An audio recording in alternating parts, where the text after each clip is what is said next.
A luz tá ligada aí, tá? O fundo tá vendo o que tá vendo? Já tá no celular já? Boa noite, pessoal. Muito bom estar aqui com vocês essa noite. Kaique, um abraço, Cal.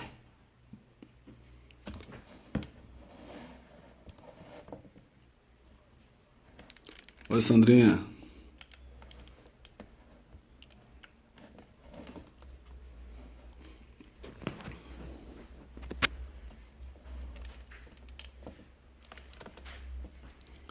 E aí, galera?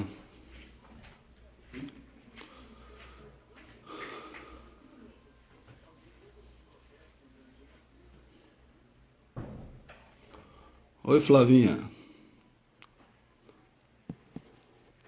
Emiliano entrou aqui, preciso, é isso, visualizar.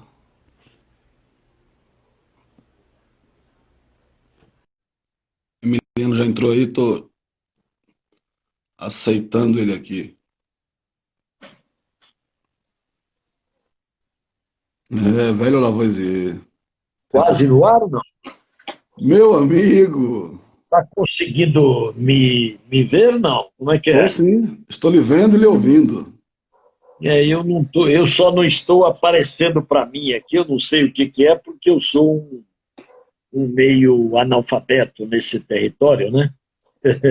Somos dois. Mas Mas você se tá, você está me ouvindo e me vendo também, estamos todos. está me Estamos vendo. todos lhe vendo, Então, sim, mais então jovem como nunca.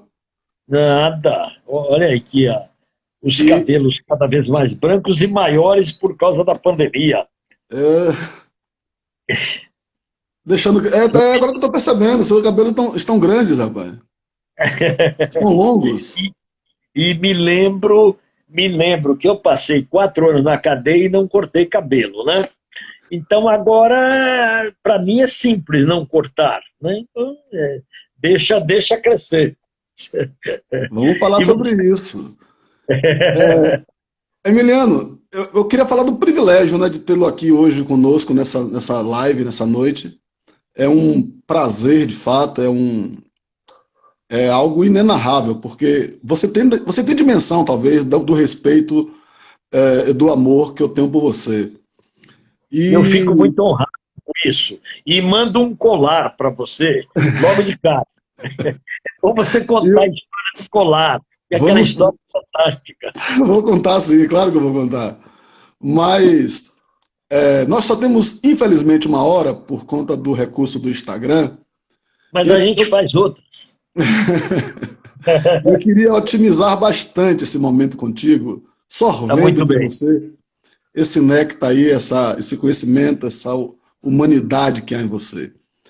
Então eu queria, a priori, claro que você dispensa apresentações, mas eu vou fazer um protocolo aqui de dizer que nessa noite, aos nossos amigos que estão interagindo, amigos e amigas que interagem pelo Instagram, que eu estou conversando nessa noite com Emiliano José, um jornalista, militante político, professor, escritor, cineasta. E na minha leitura, se vocês pedissem para que eu definisse Emiliano, eu diria que Emiliano é um humanista. Emiliano é um libertário. E aí, para começar, eu queria que você, Emiliano, na sua saudação a toda essa galera linda que está aí, dissesse quem é Emiliano José. Você por você mesmo. Boa noite, Berdan. Para mim, uma honra, uma alegria. Eu que tantas vezes o tive nas minhas jornadas de militância e de atividade política, tive a honra de ter o seu apoio. Eu quero dizer da alegria de estar aqui, a honra de estar aqui e de estar conversando com você e com aqueles que estão aí nesta plateia, nesta ágora, porque a ágora agora pelas redes sociais, o que é uma novidade e que nós temos que nos adaptar e entrar nesta assembleia de cidadãs e cidadãos livres, e nestes tempos são assembleias absolutamente essenciais. Eu não quero falar muito sobre mim, não, salvo naquilo que você provocar. Eu reclamo sempre uma resposta do Gramsci, Antônio Gramsci, o famoso comunista italiano, um dos maiores homens do século XX, que ele dizia: eu sou um homem comum, com convicções profundas. Um homem comum de convicções profundas. Eu reclamo, tomo de Gramsci esta frase, porque eu creio que me define a tanta gente que tem compromissos com a transformação da humanidade. Sou um homem devotado, numa idade já avançada, como é possível ver, sou um homem devotado à transformação da humanidade e, apesar dos tempos sombrios que nós vivemos, eu não creio em eternidade, creio que a pandemia passa e o pandemônio Bolsonaro também passará. Que maravilha. Emiliano, eu trago aqui um fragmento de uma obra do Chantal Mouffe, chamado O Regresso do Político, de 1996. Eu vou ler esse fragmento. Quem é o autor? É o Chantal Mouffe. Chantal Mouffe. E ele diz, longe de ser o resultado necessário de uma evolução moral da humanidade, a democracia é algo incerto e improvável, e nunca deve ser tida como garante. É sempre uma conquista frágil, que precisa ser defendida e aprofundada. Não existe nenhum limiar de democracia que, uma vez alcançado, no caso, possa garantir a continuidade da sua existência. A democracia está em permanentes estágios de evolução, ou a democracia é, por si só, um fenômeno acabado? Você acha que é preciso adjetivar a democracia? Tipo, a gente entende que somos um país democrático, por exemplo, e pronto? Não somos. E creio que, preliminarmente, então, a partir da conceituação do autor, ele está corretíssimo. Eu vou recorrer a um cidadão que você conheceu bem, sobre quem acabei de escrever a biografia, 2 volumes, e é o nosso querido Valdir Pires, que nos deixou há não muito tempo.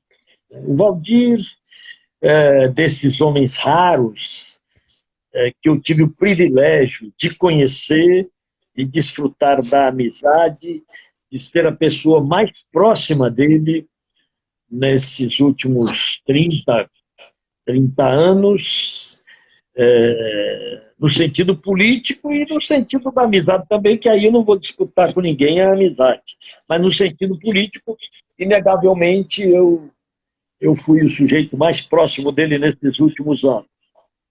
O Valdir, que era um sujeito da política, e ele sempre insistiu ser um sujeito da política, ele era também, e poucas vezes isso é lembrado, ele era um intelectual, um erudito. As pessoas esquecem isso, né?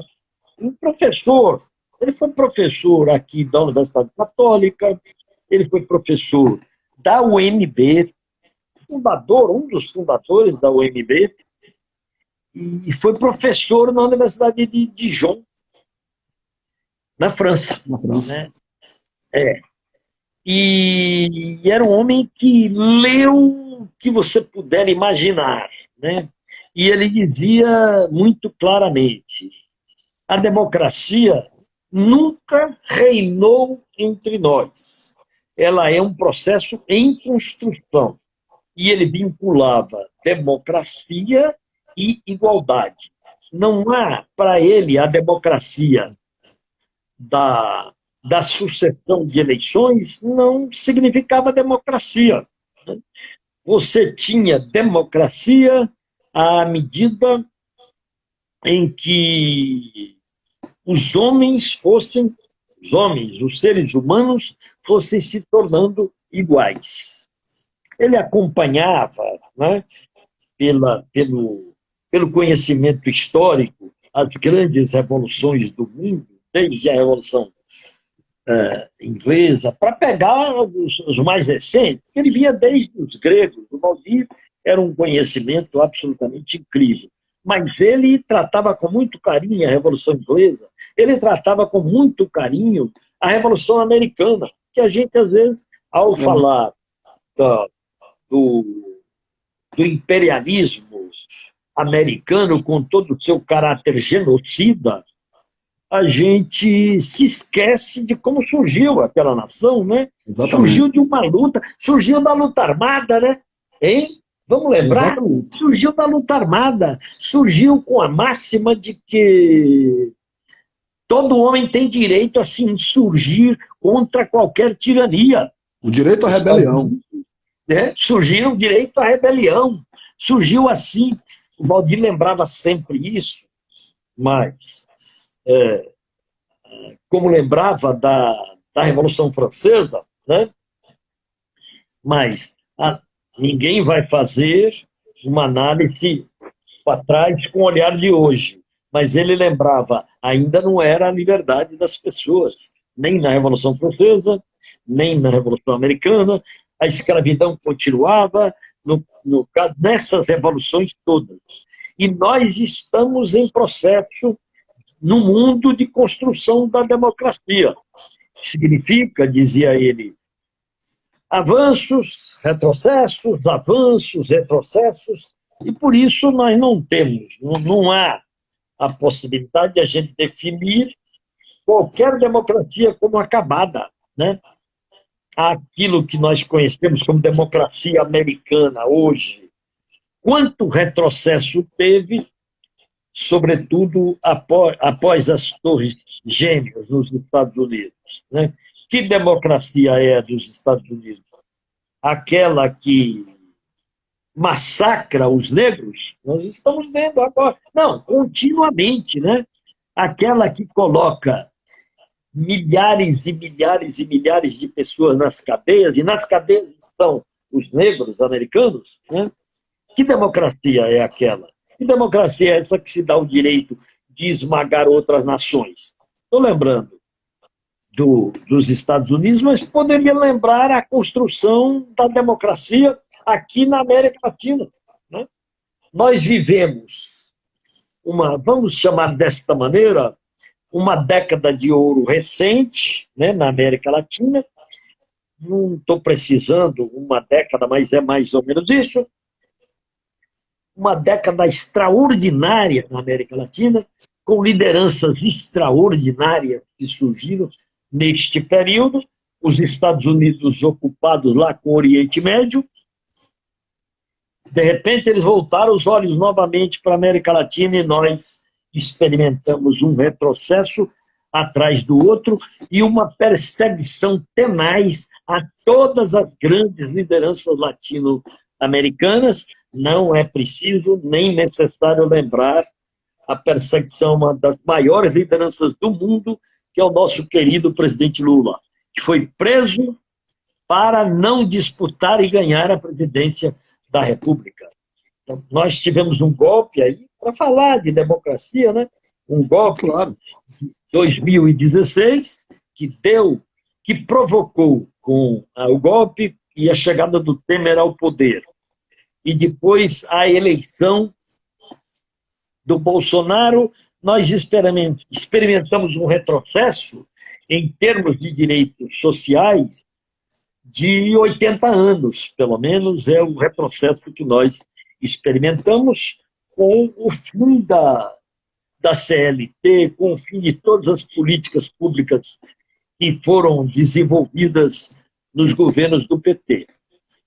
Então, a pergunta tem muita propriedade, a afirmação do autor tem muita propriedade, a democracia é algo em construção permanente. E nós não podemos nos iludir com os formatos da democracia, né? O fato de os três poderes estão funcionando, essa conversa mole para boi dormir, a gente não pode se iludir.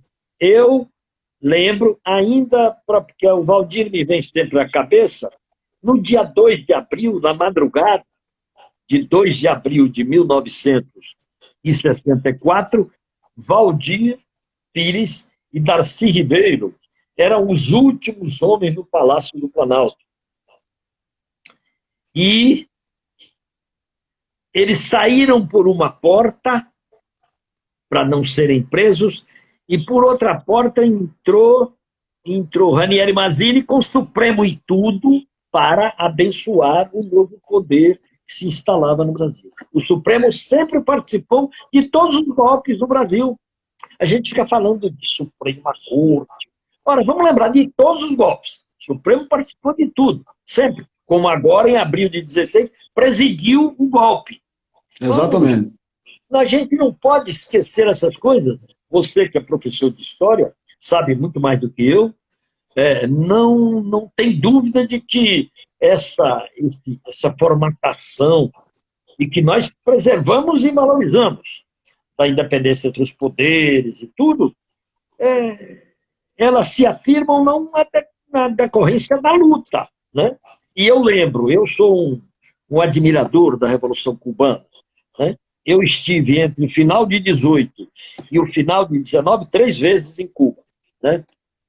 2 porque eu quis ir, uma outra porque eu fui convidado para uma palestra na Conferência Mundial pelo Equilíbrio do Mundo. Cuba, é difícil as pessoas entenderem isso, é das mais sólidas democracias do mundo. Eu digo isso com toda tranquilidade. Eu conheço aquilo. A participação popular é intensa. Não há, você anda pelas ruas de Havana, estão lá os deputados chamando para prestar conta dos mandatos, os vereadores da mesma forma. É outra coisa, é outra concepção, porque se não fosse isso, já tinha acabado aquela revolução. Se não fosse a participação popular, a autonomia popular, a intensa participação, não existiria mais a Revolução Cubana, que vem de 1959, né? Extraordinária. Mas o que é importante dizer, para responder à questão do autor, é que ele está certíssimo. A democracia é um processo que nós valorizamos muito em construção, e ela não se dá e não se dará senão com uma intensa participação da cidadania do nosso povo. Agora, pautado no que você está me falando, eu vou adicionar alguns elementos que eu considero de matriz civilizatória. Porque, claro que o nosso povo não tem um histórico de ser um povo ordeiro, de ser um povo pacífico, e um povo que sempre aceitou a tudo de forma muito tranquila. Nós temos um histórico de inúmeras revoltas e revoluções no Brasil, populares, não é? Populares, sobretudo de pretos, a revolta dos malês, não é? A revolta dos búzios, são exemplo disso, a guerra de Canudos, a revolta da Chibata, e por aí vai. Só que eu acho que nós temos 3 matrizes civilizatórias muito perversas e que imputaram à sociedade brasileira um modelo de flerte permanente com o autoritarismo. Então nós flertamos o tempo todo com o autoritarismo e parece, às vezes, que está no DNA da sociedade brasileira essas concepções autoritárias. Que matrizes são essas? Primeiro, eu digo que a escravidão ela foi a maior, mais importante marca de perversidade da nossa civilização. Então é uma matriz civilizatória que não pode ser esquecida para que nós tenhamos essa questão do senhorio, né, da casa grande dominando e subvertendo de toda forma, inclusive com as formas mais violentas possíveis, a senzala. Um outro elemento que eu acho que precisa ser percebido como matriz civilizatória é o fato de que a nossa república, ela não é pública, ela não nasceu pública, ela não se formatou pública. Então, nós temos imensa dificuldade de lidar com o que é público. O que é público não é nosso, porque foi apropriado por poucos, e ela nasceu danificada. E o terceiro elemento, na minha concepção, é o fato de que a censura chegou aqui 300 anos antes da liberdade de imprensa.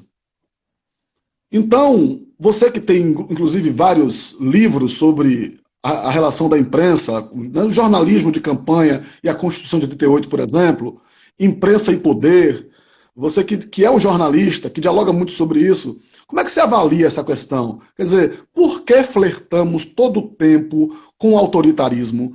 Porque, por exemplo, depois da grande vitória que tivemos com as eleições diretas de 89, nós perdemos a eleição para o Fernando Collor de Mello, mas ainda assim, nós tivemos uma grande parcela, em torno de 20% da população brasileira, que votou em candidatos ultraconservadores e que dialogavam muito fortemente com o fascismo. E quando você tem hoje uma eleição de um Bolsonaro, isso não é à toa. Bolsonaro não caiu do céu. Bolsonaro acabou sendo ungido por uma parcela da sociedade que flerta com o fascismo, que flerta com o autoritarismo. Isso, na sua opinião, é fruto do quê? Por que esse flerte permanente? Que beleza. Eu diria que você é acostumado a dar aulas de história e você desenhou um curso aí agora, nesta formulação. Nós podemos fazer um curso sobre isso, porque é uma reflexão absolutamente atual sobre o nosso quadro político, que é estrutural, porque nós não podemos ter uma atitude chorosa, uma atitude de lamento e nem uma atitude de maldizer o nosso povo. O nosso povo é o que é. Você lembrou bem. Curiosamente, olha aqui, ó, se você olhar agora, um dos livros que eu estou lendo é O Levante dos Malês, e eu estou escrevendo uma série, Salvador, a Dor e a Delícia de Ser o que é, e falei muito nessas horas que estou conversando com você, eu falei muito exatamente no Levante dos Malês. Né? Curiosamente. Como também... Ah, tá. Rebelião Escrava no Brasil. O livro do João José Reis aqui. Aqui, ó. Negociação e Conflito também é do João José Reis. Negociação e Conflito. Eu estou, nesses dias, agora estou falando com você, eu estou lendo muito sobre o século XIX, porque ou a gente entende como o povo brasileiro foi plasmado, ou nós vamos xingar o povo brasileiro. Ninguém passa incólume, país nenhum passa incólume por mais de 300 anos de escravidão. Nenhum país. Há um outro estudo, esse é da Marilena Chauí, que discute a servidão voluntária. Eu não sei se você conhece, mas é fundamental. Tem um livro dela que só trata da servidão voluntária. Nós estamos, de alguma maneira, enfrentando isso. Eu vou tomar. Fica à vontade. Nós estamos... Meu compadre Reivo deve estar tomando água também a hora dessa aí. Hein? Meu compadre Reivo entrou na live aí. Ele é coordenador do Sindicato dos Agentes Penitenciários do Estado da Bahia. E deve estar tomando água também agora aí. Mandando um abraço para você. Toda essa galera aí. Muita gente Muita gente na live mandando abraço para vocês aí, para você. Que maravilha, que maravilha. Então, veja, você citou bem o volume de revoltas que nós tivemos ao longo de nossa história. Agora, o livrinho é uma maneira de dizer, eu acabei de ler o Levante dos Malês, estou lendo agora também do João José Reis, que é um historiador extraordinário, pouco Fantástico. reconhecido, eu diria, a greve dos ganhadores de 1857 em Salvador. Parou porque tudo que era transportado era preto em Salvador. Era tudo feito pelos pretos. Carregar os táxis, que eram as cadeirinhas de arruar, eram de pretos carregando, né? Da Conceição da Praia ao Bonfim, lá ia um senhor na cadeirinha de arruar, conduzida pelos pretos. Custava 6 contos a réis, né? E essa greve é extraordinária. É outro trabalho do João, onde se discute como eles fizeram uma greve de 15 dias. Pararam a cidade. É como se todo o transporte coletivo de Salvador parasse, porque era tudo no braço que se fazia. Mas o que quero destacar, você citou as várias revoltas, né? O que é absolutamente correto. A Revolução dos Alfaiates é uma coisa extraordinária. O Levante dos Malês também. Embora o João, como é um historiador extraordinário, ele mostra que os malês não queriam o fim da escravidão, não. Eles queriam continuar a escravidão e eles escravizarem mulatos. Porque às vezes a gente esquece e fica heroicizando o passado. O passado foi o que foi, com as características daquele momento. Muito bem, mas ele fala, e é importante isso, Bertano. Ele diz o seguinte: no Brasil, está aqui, eu estou aqui com negociação e conflito. No Brasil, como em outras partes, os escravos negociaram mais do que lutaram abertamente contra o sistema. Foi o heroísmo prosaico de cada dia que predominou. Aqui nesse livrinho ele conta, por exemplo, uma luta do candomblé do Acu, que ficava ali no Acupe, contra uma invasão policial brava, tudo pelos caminhos institucionais. O candomblé fazia aliança com os brancos. O candomblé, para resistir, fazia aliança com os senhores mais condescendentes. Os escravos fizeram alianças as mais variadas, né? O João é um cara para ser estudado. Ele é fantástico. Eu estou lendo alguns livros dele para entender o Brasil, porque entender a Bahia é entender o Brasil. Então, ele tem A Morte é uma Festa também, que é os rituais fúnebres. Ele tem uma obra-prima que é A Morte é uma Festa, dos rituais fúnebres. É fantástico ele, é sumidade. Ele é fantástico, ele é extraordinário. Eu até hoje estava procurando o telefone dele só para dizer isso que eu estou dizendo. Eu o conheço, mas agora é que eu estou me apropriando do trabalho dele. Eu estou indo ao trabalho dele para dizer, olha, o Bolsonaro, você disse bem, não é um acaso, ele não é um raio caído num dia de céu azul para pegar uma expressão do Marx, lá no 18 Brumário. Ele é fruto da conjuntura, da situação e da cabeça do povo brasileiro. Ora, ou a gente olha isso com a clareza necessária, ou nós não vamos saber os caminhos da luta que nós vamos fazer, né? Vamos lembrar aqui que às vezes as pessoas não olham a história. O Mussolini foi uma liderança de massas. Lembrar isso? Uma liderança de massa, né? Exatamente. O Hitler foi uma liderança de massas, entusiasmar as massas. O nacionalismo em momentos de crise econômica, como a que nós estamos vivendo, né? Então, quando dizem, para analisar o momento que a gente está vivendo, Bolsonaro é louco, Bolsonaro não sabe o que faz, é conversa mole. Ele, o Trump, o Salvini, esse povo todo, eles são produto de uma era, de um momento histórico que nós estamos vivendo no mundo. Há um livreto, é um livro de chega a 200 páginas, chamado Os Engenheiros do Caos. Esse é o aconselho que você leia, que você é professor e é um extraordinário político dessa grande cidade, dessa grande Santo Antônio de Jesus. O Giuliano da Empoli, é um italiano. Ele mostra, chama-se Os Engenheiros do Caos. Ele mostra que tudo isso que nós estamos vivendo hoje nasceu na Itália. A gente pensa que é na Inglaterra, que teve toda a coisa do Brecht, etc., ou Trump. Não, nasceu tudo na Itália. A nova operação política que é pelo chamado Big Data, pelos dados eletrônicos, pelas redes sociais, que é possível medir aí em Santo Antônio de Jesus, por exemplo, que pessoas pensam o quê? É impressionante. E mudar uma eleição, como se fez com o Trump, mudou-se uma eleição a partir da atuação da Cambridge Analytica, como se sabe.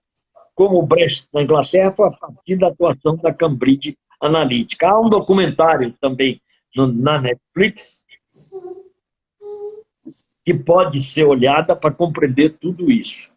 Nós vivemos um momento de uma virada civilizatória, este momento que nós estamos vivendo. O que nós estamos fazendo hoje, eu aqui, você conversando, eu podia estar fazendo com outro, podia estar reunido com 1000 pessoas aqui.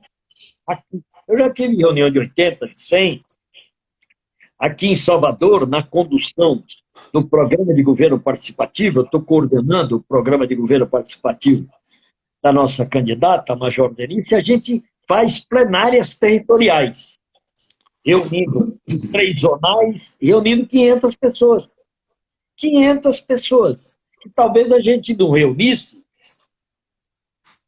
se fossem reuniões presenciais. Olha só. Então, o mundo mudou. A realidade. Não adianta mais a gente separar o mundo virtual, o mundo real. O real é isso aqui. A política vai passar, não é por causa da pandemia, não. A política vai continuar passando pelas redes sociais. As reuniões serão principalmente por este caminho. Não é que a pandemia está obrigando, não. Então, eu quero dizer que este é um momento delicado que o Brasil vive, é verdade. Não adianta abstrair a responsabilidade do povo brasileiro que votou, a parte que votou no Bolsonaro. Não adianta xingar o povo brasileiro, maldizer. Nossa luta será uma luta de esclarecimento, de convencimento cultural, com os mecanismos das redes sociais. Não vai ser face a face. Pode acontecer e vai acontecer também, mas não vai ser só face a face. Vai ser uma luta cultural pelos caminhos das redes sociais para enfrentar o quadro político que nós estamos vivendo. Eu até ia lhe fazer uma provocação em relação a isso, porque sabemos que o Brasil, o Estado brasileiro, é um Estado constituído com inúmeros golpes. A gente sabe que o poder é uma coisa e governo é outra coisa. E sempre que o poder foi desalojado de governos, eles procuraram se reinventar através de golpes. Foi assim desde o nascimento do Estado. Aliás, o Estado nasce com um golpe, em 1822. Em 1831, a abdicação de Dom Pedro I é fruto de um golpe. Né? Ele vai embora, deixa o filho aqui, e o filho chega ao poder em 1840, por conta do período regencial, através de um golpe, que é o golpe da maioridade. Em 1889, nasce a República através de um golpe dos militares e dos grandes fazendeiros, em 15 de novembro. A República Velha, a Primeira República, termina com um golpe, que é o golpe dado por Getúlio Vargas e o Exército, né? o Supremo Tribunal Federal, e é ele mesmo que derruba Vargas em 45. Então o golpe, aliás, e o próprio Vargas dá um golpe nele mesmo, que é o golpe do Estado Novo, em 37. Em 45 temos o golpe que derruba Vargas, e é tão interessante que ele não perde direitos civis, não perde direitos políticos, não é preso e ainda é eleito senador. E depois que reinaugura-se essa república, em 1946, em 64 há um novo golpe, né, que é o golpe civil-militar, que instaura o período de ditadura militar no Brasil. E que termina com um golpe, porque as diretas já não foram aprovadas. E você tem um golpe, praticamente, porque é uma eleição indireta que garante que um candidato que recebe o apoio dos setores conservadores e dos militares, é o caso de ACM e de José Sarney, inaugure a nova república. E depois o golpe de 2016. Então, temos um histórico de golpes no Estado brasileiro. Você é testemunha de um em que você viveu talvez as piores agruras. Você foi vítima de uma ditadura militar, você foi um preso político na ditadura militar, você tem narrativas fantásticas sobre isso nos seus livros, você tem Lamarca, foi um dos primeiros, foi o seu primeiro livro, eu conheci Emiliano através de Lamarca, né? Através da obra Lamarca, você e Odaque Miranda. Galeria F e suas várias versões, vários, como é que eu posso dizer? Capítulos, né? Não sei se posso chamar assim. Eu estou aqui com alguns, por exemplo. Galeria F. O quarto. O quarto, lembrança do Mar Cinzento, todos com dedicatórias aqui, ó. A última clandestina em Paris, entendeu? Não, essa é a quinta. É a quinta. É a última clandestina em Paris. É a quinta, mas Golpe, Tortura e Verdade é a quarta. É a quarta, entendeu? Isso. Lamarca. Isso. Lamarca, então, assim, essa é a 17ª edição. Eu estava lá no lançamento, lá na livraria, no shopping, Salvador Shopping, né? Na livraria. Isso, no dia do lançamento. E aí, o que é que acontece? Você foi para a luta armada, você foi preso, você foi violado e violentado, né, fisicamente. Eu tenho uma amiga, não tenho autorização para falar o nome dela aqui, porque ela me falou isso privativamente, mas o marido dela, que foi torturado, ela me falava assim: o Berdan, o meu marido ele deixa as unhas crescerem, e alguém um dia questionou por que ele tinha as unhas grandes. E ela disse que tinha quando ela começou a cortar, ele não deixava cortar a unha. E, de repente, ele falou para ela que ele não deixava ela cortar as unhas porque ele tomou choque nas unhas, né? E isso estava no inconsciente, na memória dele. Então ele tinha a reação de sempre não deixar cortar a unha, porque ele tomou choque nas unhas. Quando a gente começou a falar aqui hoje, a conversar, você me falava do seu cabelo grande, que você ficou preso mais de 4 anos, e lá na Lemos de Brito, na Galeria F, e não cortou o cabelo. Então, assim, a nossa juventude das redes sociais, é bom entender, eu acho que o poder nunca teve como está hoje na mão dos jovens, nunca. Pela primeira vez eu acho que está na mão da juventude mesmo. Qual é o caminho, né, para você, o velho guerrilheiro, né, o homem que apropriou-se do direito de rebelião, que se virou, colocando a vida em troca da liberdade, da democracia. Hoje, são as redes sociais apenas os caminhos? Você acha que... Como é que se faz essa organização política para reagir a isso? Eu diria que você está desenhando alguns cursos, na verdade, né? Porque são questões de fundo, né, que nós temos que responder. Você falou na tortura, o choque foi uma coisa dura na minha tortura, né? Choque e o pau de arara foram coisas muito duras. Eu passei, é uma coisa curiosa, mas eu já falei nisso muito rapidamente, mas durante 1 ano, mais ou menos, na prisão, eu acordava à noite com um raio passando pelo meu corpo, como se houvesse uma lança me transpassando, e eu acordava e aí não sentia nada. Sentia a dor do choque, que não era choque, era uma espécie de raio que caía sobre mim, e eu acordava, não, aí não sentia mais nada, não. Mas foi um ano assim, né? Tortura não é uma coisa que passa, né? Tem uma frase de um francês, ele diz: sofrer passa, ter sofrido não passa nunca. Porque isso fica no nosso, se a palavra, eu não sou religioso, mas fica na nossa alma, no nosso espírito, né? Para sempre. Não quer dizer que a gente não vá negociando com isso o tempo inteiro e vai. Este companheiro a que você se referiu, ele preferiu não cortar as unhas, porque isso lhe incomodava. Eu tenho um incômodo danado de alguém me pegar por detrás, assim eu reajo mal. Teve um episódio comigo, no carnaval, um amigo jornalista, Marcelo Simões, ele é um escritor também hoje, tudo. Eu no carnaval andando na Carlos Gomes, ele veio me pegar por trás, querendo brincar. Este cara foi parar na minha frente. Eu não sou lutador, não sou nada.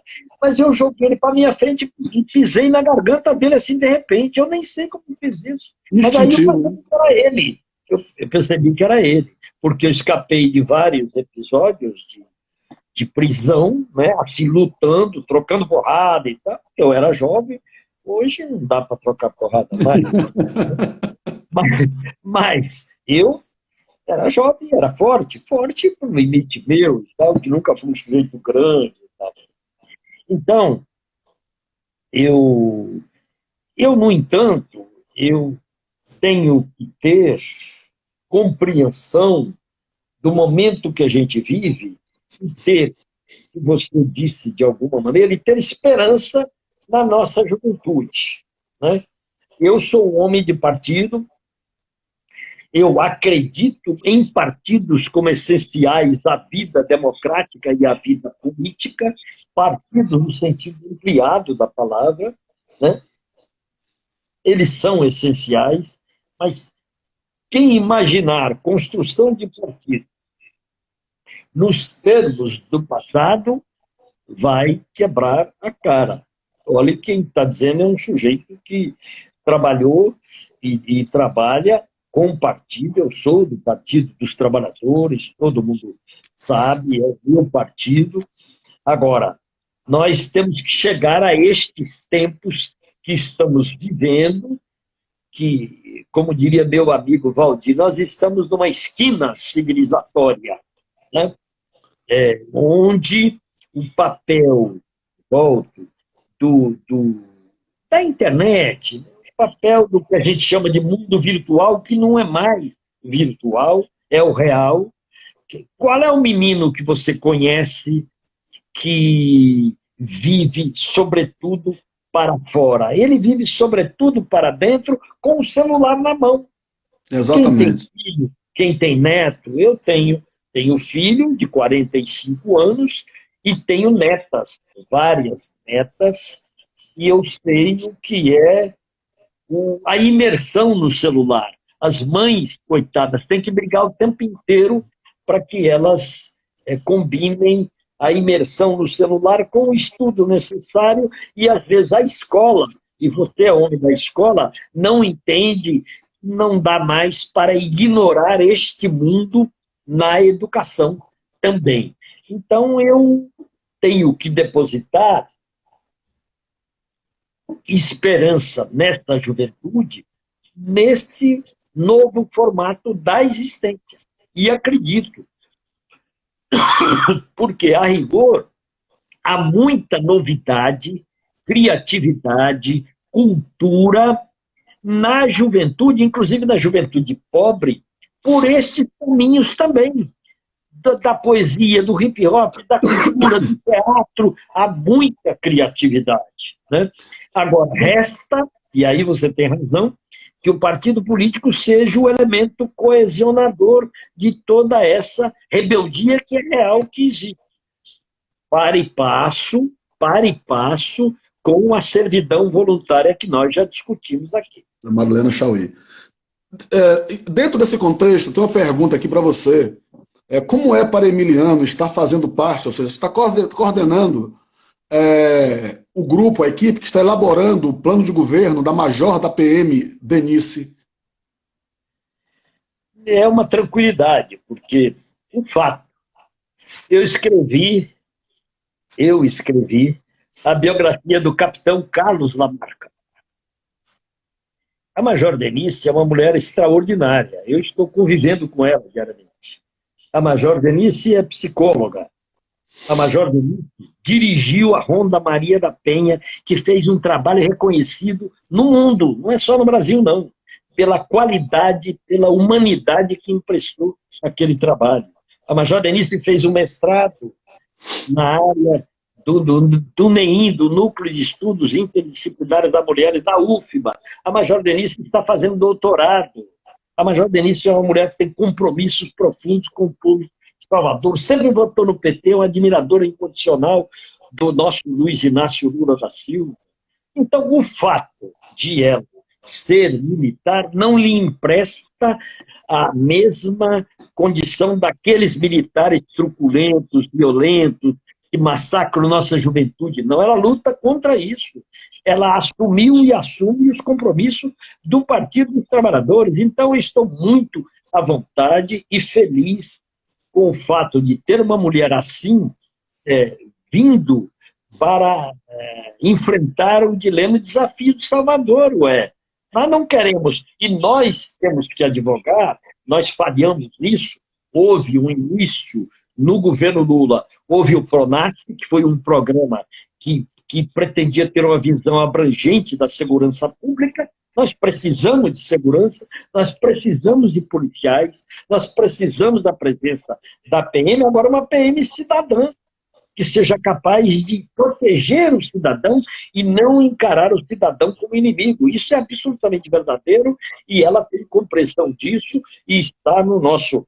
Claro, uma prefeitura não vai ter uma secretaria de segurança pública, vai ter, no entanto, que se preocupar com a questão da segurança e direitos humanos. Ela é uma pessoa absolutamente comprometida com isso. Portanto, eu estou absolutamente à vontade nesta tarefa que eu fui chamado pelo governador Rui Costa para assumir essa tarefa. Estou assumindo junto com o meu companheiro querido Nelson Pellegrino, e estamos hoje, ainda tive reunião com ela, eu, Nelson, a nossa companheira Fábia Reis, que é a coordenadora política da campanha, eu sou coordenador do PGP.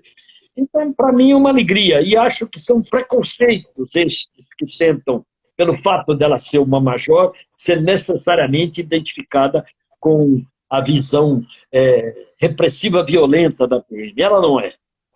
Entendi. Emiliano, há algum tempo atrás eu estava dando uma aula e falei de um livro seu, levei o livro para a sala e falei do livro. Porque, como eu falei, você também é cineasta, né? Você tem tem dois, se eu não me engano, me corrija se eu estiver equivocado, 2 livros seus que viraram filme. Um é Lamarca e o outro é um filme que, inclusive, você, né, é co-produtor, que é As Asas Invisíveis do Padre Renzo. E eu falando sobre isso, um aluno meu, Lourival, ele abaixou a cabeça, ficou o tempo todo com a cabeça baixa. E a minha impressão era de que aquele aluno não estava sentindo alguma coisa, algum problema, ou ele estava desatento à aula. E quando eu terminei de falar, ele pediu a palavra e disse: professor, me desculpe meu posicionamento aqui, eu baixei a cabeça e tal, é porque quando o senhor falou do Padre Renzo, eu me emocionei. Quem mudou a minha vida foi o Padre Renzo. Eu era um garoto de rua que tinha tudo para enveredar por outros caminhos. E ele me salvou. Então, assim, você tem um olhar que é impressionante. Quer dizer, você traz o Padre Renzo, não é? Quem foi o Padre Renzo? Quer dizer, é um militante que amava os presos políticos, vamos dizer assim, um padre, um cura italiano, né, que tinha essa característica. Nos fale, agora eu estou meio com medo, que a gente só tem 10 minutos, mas aí eu queria que você falasse do Padre Renzo para essa gente linda que está nos assistindo aí. Falo, mas eu só quero dizer que tem o Lamarca, que é do Sérgio Rezende, né? Do grande cineasta Sérgio Rezende. Tem As Asas Invisíveis do Padre Renzo, que esta fizemos eu e o Jorge Felipe. Eu fiz o roteiro e Jorge Felipe foi o diretor. Nós fomos a Florença, ele veio para cá, fizemos um trabalho riquíssimo com ele. E tem o terceiro filme, que é A Última Clandestina em Paris, que você tem aí, que nós fizemos um belo filme também. Belo é maneira de dizer, mas eu gostei muito do documentário e você poderá exibir aí para os seus alunos também. Agora, a história de Zezé. O Padre Renzo, e o nosso tempo é rigoroso, o Padre Renzo foi uma figura especial na minha vida. Eu tive a alegria de ele, ao ler o livro primeiro, que ele não conseguiu ver o filme. Ele morreu antes. Um câncer de pâncreas o levou assim, numa rapidez impressionante, logo depois que ele tinha filmado tudo com a gente. O Padre Renzo, como você disse, era um cura italiano, clássico, que veio para o Brasil aos 40 anos de idade, que aqui converteu-se à luta popular, eu vou chamar assim, e depois sofreu uma conversão profunda quando começou a visitar os prisioneiros políticos. E ele visitou os presos políticos do Brasil inteiro. Né? E quando começou essa visita, e vai a outro presídio, conversa com todo mundo, ele teve uma crise de fé. Ele chegou a ter uma crise de fé. E foi procurar teólogos, procurar amigos que entendiam profundamente das questões chamadas dogmáticas, porque ele dizia, eu estou em crise. Por que ele estava em crise? Porque nas cadeias ele só encontrava materialista, só encontrava ateu, e que, no entanto, tinham uma noção de justiça, de esperança, de crença na pessoa humana, que ele se surpreendeu e, ao mesmo tempo, perguntava angustiadamente: e por que os cristãos não estão presos? Eles lavaram as mãos, feito Pôncio Pilatos, e os comunistas, os ateus, estão aqui lutando e com essa esperança toda. Foi essa a crise de fé do Padre Renzo. Que legal. Eu tive uma alegria imensa, né, de fazer esse livro, e ele me dizer, ao final, quando o livro saiu, ele dizia, Emiliano, nem os meus diretores espirituais, todo padre tem diretores espirituais, foram capazes de compreender a minha alma como você, um ateu, compreendeu. Então, para mim, foi uma alegria imensa, né? E pelo amor que eu tinha por ele, o carinho que eu tinha por ele, a admiração, porque eu até hoje não fiz biografia de nenhum que eu não gostasse. Eu não estou dizendo que é certo, não. É possível fazer biografia de pessoas com as quais até você não gosta, né? Eu dou um exemplo, o Antônio Carlos merece uma grande biografia, até hoje não foi feita. Não estou dizendo que vai elogiar, não, mas merece, né? É um personagem. Mas o Joca Teixeira Gomes era o desafeto dele, né? Era, mas não fez biografia dele, não. O Fernando Moraes é que iria fazer, que juntou o material todo. Antônio Carlos deu ao Fernando todo o material, mas eu não sei por que até hoje o Fernando Moraes não concluiu. Desculpem. Então, é claro que o nosso tempo já está se esgotando. O Renzo é um personagem múltiplo, aí eu teria que falar demoradamente sobre ele, as diversas fases na vida dele, a fase italiana, quando ele era, como você disse, um cura clássico, quando ele ia nas greves operárias e só encontrava comunista, porque na época a Itália dos anos 50, os operários eram todos comunistas. Não tinha esse negócio de cristão é comedor de hóstia, eles diziam. Né? E ele, no entanto, conseguiu se aproximar dos operários, depois vem para o Brasil com 40 anos de idade, e aí ele sofre as transformações a que estou me referindo, e ao visitar os presos, ele corria todos os riscos. Ele tirava documentos clandestinos da cadeia, nem perguntava o que era, botava ali e ele saía e vamos tocar o barco. Visitava os familiares, era solidário, deu dinheiro, $10.000 para a fuga de Teodomiro Romero dos Santos. Grande Teodomiro. Sujeito único. Seu companheiro de cela, né? Teodomiro, seu companheiro de cela. Grande companheiro de cela, amigo querido. Eu tenho um filho chamado Teodomiro, em homenagem a ele. Exatamente. Ele é um amigo queridíssimo, né? Queridíssimo. Deixa eu te falar uma coisa. 4 anos com ele ali na cadeia, né? Nós estamos terminando. Eu queria só fazer um relato aqui que nos marca, que nos identifica. As pessoas não sabem aqui, mas em um determinado momento, lá alguns anos atrás, Emiliano estava me esperando aqui para uma reunião, e eu saí de casa voando, né, com pressa e tal, e um amigo meu vinha no carro e parou o carro na curva, assim, né, na entrada da minha rua. E eu, com pressa, né, mas eu tinha que dar atenção a ele, que era um amigo que nunca mais eu tinha visto. Aí ele falou comigo e eu disse, eu estou um pouco de pressa, a gente se vê depois. Aí ele me olhou e disse, tá bom, ó, um colar de beijo para você.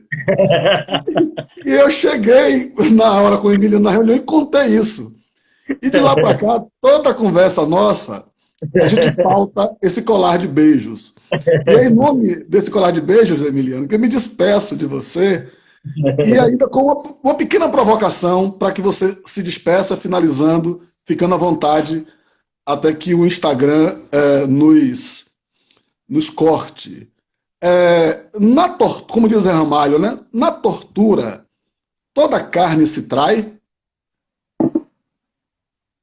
Toda carne chora, não quer dizer que se trai, porque é o momento em que é um limite, é uma experiência limite da existência em que você é colocado, porque ali tem a briga do seu corpo com a sua mente, ou o alter ego, como chamaria o Freud, e aí suas convicções estão absolutamente questionadas e questionadas em profundidade.